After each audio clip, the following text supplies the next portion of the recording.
Bonjour, Khalifa Koulibaly de la RTS. Messieurs les observateurs, n'êtes-vous pas contradictoires? Donc, d'une part, vous dites que les résultats provisoires ne sont pas sortis, la Cour d'appel ne s'est pas prononcée, ni le Conseil constitutionnel, et d'autre part, vous annoncez déjà le profil d'un deuxième tour. Pardon, je me base sur les propos du président sortant d'hier dans sa déclaration de presse, que le deuxième tour se profile. Je ne le cite peut-être pas textuellement, mais je pense que suffisamment d'acteurs politiques dans ce pays voient un deuxième tour se profiler. Je mets cela dans le conditionnel et je ne vais pas plus loin que ça. Je laisse bien ce rôle à la Cour d'appel de Dakar. Bonjour monsieur, Gaël Diouf, agence de presse africaine à News. Au-delà des irrégularités par rapport à l'ouverture tardive de certains bureaux de vote, est-ce qu'il y a eu des cas majeurs, notamment des cas de fraude ou des tentatives de fraude ou de vote multiple que vous avez constaté le jour du scrutin? Le jour du scrutin s'est déroulé dans le calme, dans la sérénité, et malgré quelques imperfections quant au suivi des procédures, mais pas des imperfections majeures, malgré ces quelques imperfections telles qu'un bureau de vote qui est ouvert pas à 8h mais à 8h30 ou à 9h, malgré cela, nous ne voyons pas pour le moment des indications de fraude. Du tout. Bonjour, c'est Adama Dioufli, je suis journaliste à l'agence de presse sénégalaise. Vous l'avez dit, deuxième tour se profile à l'horizon. Est-ce qu'il y a aujourd'hui des points saillants ou des recommandations fortes qu'il faudrait mettre en application pour que le deuxième tour se passe dans les meilleures conditions possibles? Merci. C'est là une question compliquée que vous posez. Parce que la plupart de nos observations se réfèrent à la campagne électorale, à la période préélectorale même, au cadre juridique, la validation des candidats. Et elle est derrière nous. Le deuxième tour se profile. Il y a, je pense, notre recommandation de respecter, de garantir le droit de manifester librement. J'espère que c'est là une recommandation forte pour la période qui est avant nous, si deuxième tour il y a. Il faudrait, à notre avis, aussi renforcer encore plus la présence de mandataires, de candidats. Si on sera dans le cas d'un deuxième tour, c'est très clair qu'on parle de 2 représentants. Donc on pense important, même pour apaiser le climat partout dans les pays, qu'une présence encore plus renforcée de mandataires, c'est tout à fait un aspect à prendre en compte et on encourage encore une fois les partis politiques à s'organiser dans ce sens. Et ce n'est pas un mince défi quand on sait qu'il y a 11 000 bureaux de vote. Les partis qui doivent mobiliser autant de monde, je les félicite s'ils y arrivent, mais en effet, plus de mandataires il y a, plus de garanties il y a pour une issue où tout le monde peut être d'accord. Bonjour, je m'appelle Makoumba Berry, je suis de Calais Saint-Louis. On a vu un débat national à l'approche de l'élection sur le fichier électoral.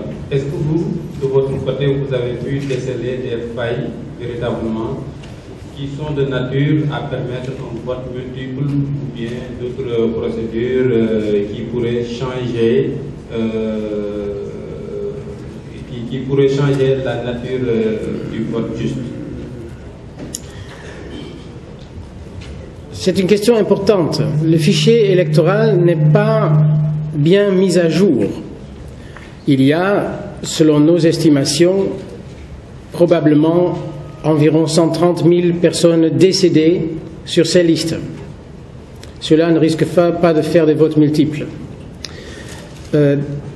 Il faudrait quand même nettoyer ces listes d'électeurs parce que s'il y a 130 000 personnes décédées sur la liste, ça veut dire que le taux de participation baisse mécaniquement du fait de leur présence sur la liste.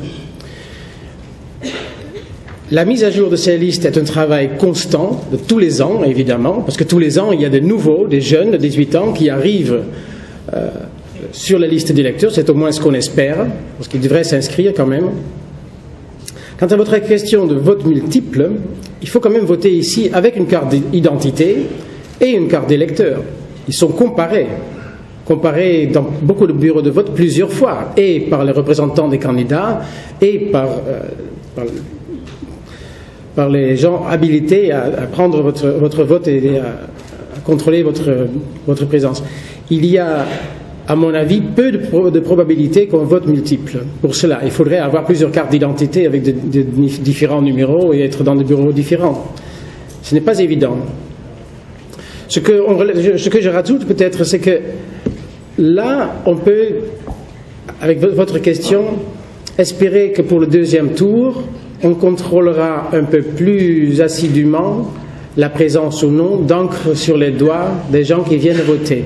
Parce qu'on a relevé que ce contrôle-là n'était pas partout systématique. Oui. Xavier Higon pour la radio Europe 1. Vous avez dit tout à l'heure qu'un second tour est une issue, vous avez dit qu'il n'y avait pas d'autre issue que le second tour, c'était statistiquement improbable, et vous dites que vous basez sur les déclarations hier du président de la République, sauf que lui a dit que tout était encore possible, victoire au premier tour ou second tour. Question de statistique, monsieur. Quand un candidat déclare qu'il a 32% probablement,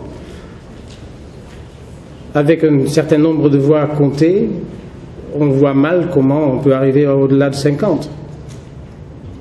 Ça, vous vous basez uniquement sur ces déclarations ou vous avez vos propres informations? No comment. Oui, je disais, parmi les polémiques qu'on a entendues, on dit qu'il y a un taux d'inscription sur les listes électorales qui serait de 75%, ce qui paraît très fort pour un pays comme le Sénégal. Est-ce que vous confirmez ce chiffre et comment vous l'expliquez? Où est-ce que vous sortez ce chiffre? En fait, c'est des gens qui ont fait des calculs qui disent la population au-dessus de 18 ans, c'est à peu près 6 millions 100, oui. Un peu plus, et on a 5 millions 3 inscrits. Et des gens, enfin parmi les polémiques que moi j'ai entendues avant les élections, c'était on a un taux d'inscription qui est anormalement élevé pour un pays comme le Sénégal. Vous êtes aussi dans un pays où il y a un sens de la chose politique très aigu. Vous êtes dans un pays où il y a une société civile active. Donc,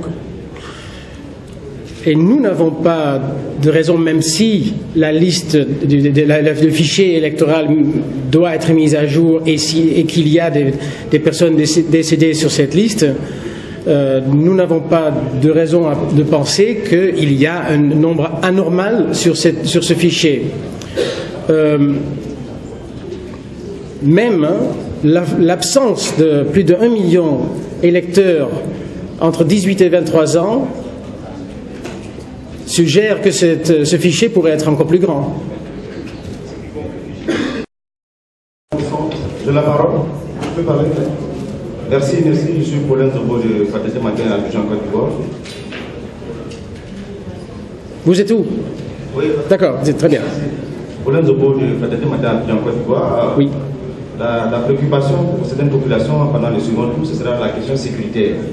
Tout le monde était inquiet avant le premier tour, et heureusement tout s'est bien passé dans l'ensemble. Alors, quelles dispositions pour le second tour pour éviter que il y ait ce qu'on a pu éviter maintenant ne se reproduise? Merci. La meilleure disposition, c'est l'état d'esprit des Sénégalais qui ont montré leur calme et leur détermination à aller au bureau de vote et de voter dans le calme. Et nous espérons évidemment vivement qu'au si deuxième tour il y a, que ce sera la même chose. Et Christine Elsbauer, La Croix, je vais rebondir à ce que vous venez de répondre. Justement, donc si deuxième tour il y a, est-ce qu'on peut s'attendre à ce que le déploiement d'observation, vous nous disiez 5 000 au total entre les observateurs internationaux et nationaux, soit aussi conséquent, aussi important? Et qu'est-ce que vous allez vous-même faire en termes de monitoring pour un éventuel deuxième tour? La mission européenne d'observation pour ces élections sera là avec le même nombre qu'au premier tour. S'il y a deuxième tour, on sera là avec 90 personnes. Quant aux observateurs nationaux, je ne peux rien en dire. Il faut leur demander.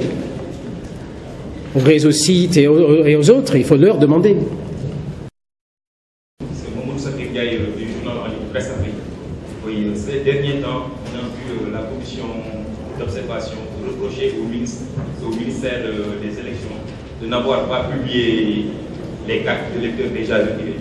Oui. Est-ce à voir là que la mission d'observation ne fait pas confiance au ministère des élections? Non, non, non.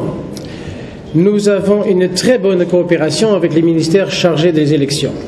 Nous avons une très bonne coopération avec la Sénat, très positive et très constructive. Seulement, nous relevons que dans les bonnes pratiques démocratiques, dans la plupart des pays qui sont démocratiques, il y a une pratique normale, c'est de publier au jour le jour, enfin le plus vite, le plus souvent possible, de publier l'état des faits quant à la distribution des cartes d'électeurs. C'est tout. Nous pouvons déplorer un certain manque de transparence à cet égard. Mais cela ne veut pas du tout dire qu'il y a méfiance. Absolument pas. Cette absence de résultats publiés heure par heure, étant donné que vous avez, vous dites vous-même, une très bonne collaboration avec les interlocuteurs concernés, est-ce qu'ils vous l'ont justifié d'une manière ou d'une autre?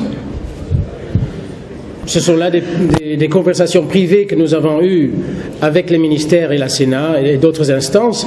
Je pense qu'il vous faut poser la question à eux. Je ne vais pas répondre à leur place. Thomas. Oui, juste pour ajouter un petit détail, il faut aussi comprendre que ce travail au sein des commissions départementales, c'est un travail long qui prend le temps. Je répétais déjà, le cadre légal est très clair. Ils vont terminer dans 2 minutes. Ils doivent terminer dans 2 minutes leur travail. Ça, c'est une disposition légale très claire. C'est pour ça que nos observateurs sont là. Au fur et à mesure qu'il y a des résultats, des constatations à faire, ces constatations vont remonter ici à la mission.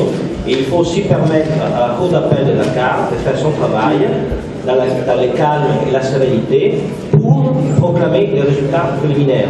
Donc il ne faut pas s'angoisser si on n'a pas encore de résultats, parce que les dispositions légales existent dans les codes, pour nous sont très claires, et nous, on est les premiers à les respecter. Et on demande à tout le monde, bien évidemment, de respecter ce genre de procédures qui sont très claires dans les codes électoraux.